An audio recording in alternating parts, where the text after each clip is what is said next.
ধর্ষণের শাস্তি মৃত্যুদণ্ড চাইলেই বলা হচ্ছে মধ্যযুগীয় বর্বরতা। মধ্যযুগীয় বর্বরতা বলে উপাধি দিচ্ছেন যেই যুগটাকে, সেই যুগটার ইতিহাস জানেন? মধ্যযুগীয় বর্বরতা বলতেছেন যেই সময়টাকে, সেই সময়টার ইতিহাস জানেন? সেই সময়টা ছিল মুসলমানদের সোনালী সমাজ। সেই সময়টা ছিল মুসলমানদের স্বর্ণযুগ। সেই সময়টা ছিল মুসলমানদের জন্য সর্বোত্তম একটি যুগ। কারণ সেই সময়ে মুসলমানরা সারা বিশ্বকে করায়ত্ত করত, সারা বিশ্বের মধ্যে শাসন করত।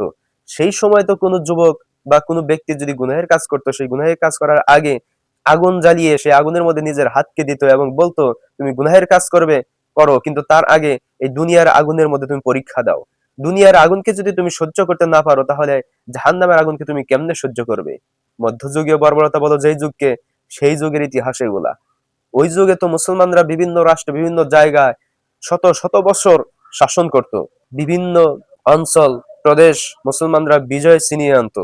আর এই বিজয় ছিনিয়ে আনার কারণে ইহুদি খ্রিস্টানরা মনক্ষুণ্ণ হতো, কষ্ট পেত, কারণ ইহুদি খ্রিস্টানরা হলো মুসলমানদের শত্রু। মুসলমানরা যেমন প্রসিদ্ধ অর্জন করছিল, ইহুদি খ্রিস্টানরা তেমন সংকীর্ণ হয়ে যাচ্ছিল।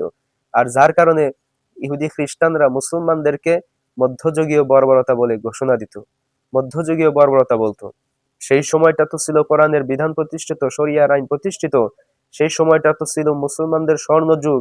এই যুগটাকে যদি কোনো মুসলমান সেই ইহুদি খ্রিস্টানদের সুরে সুর মিলিয়ে বলে যে মধ্যযুগীয় বর্বরতা, শরিয়ার বিধান মধ্যযুগীয় বর্বরতা, মৃত্যুদণ্ড মধ্যযুগীয় বর্বরতা, তাহলে বুঝতে হবে তারা ইহুদি খ্রিস্টানদের দালাল। তাদের মধ্যে ইমানের ঘাটতি আছে, তাদের মধ্যে মুসলমানিত্ব সমস্যা আছে।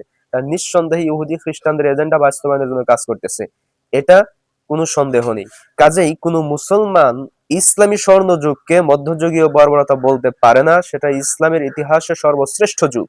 আল্লাহ রাব্বুল আলামিন আমাদের প্রত্যেককে সঠিক বুঝ দান করুক।